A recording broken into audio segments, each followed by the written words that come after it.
Indonesia's shrimp industry, the fourth largest in the world, is facing new trade headwinds.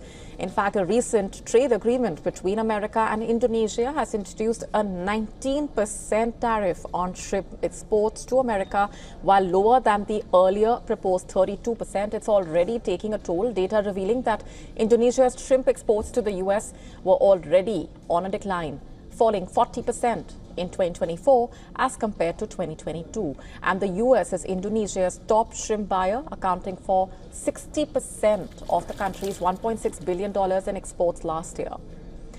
At the farm level, shrimp producers are feeling the pinch.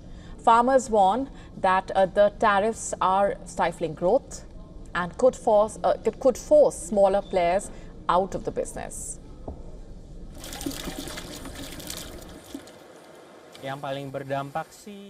The biggest impact is on growth opportunities. We see now that growth opportunities are very suppressed. Maybe I feel that the Indonesian industry has various segments. Some are experienced in farming and some who are not yet. For those who are not yet, it might be difficult to grow now, or they might even close down. But even experienced farmers, the good ones, the biggest impacts in the world, might be that their growth has slowed by half.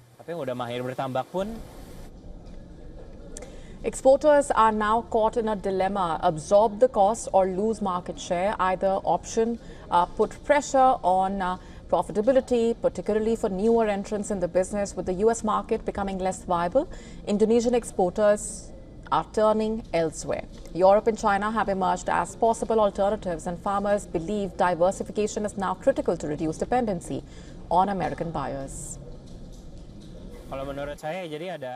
So not the US then, where? There's an opportunity, like we've heard that there's a plan to cooperate with Europe or a deal to reopen exports to Europe or to be incentivized. So with the US pressuring Indonesia's exports, everyone is actively looking for new opportunities for diversification to reduce reliance or dependence on America.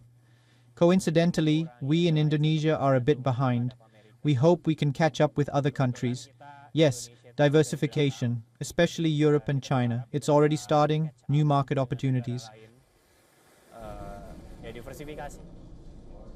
But experts caution that building new markets takes time. Meanwhile, the tariffs could also impact American consumers, with exporters estimating that up to 50% of the cost burden may be passed on through higher prices.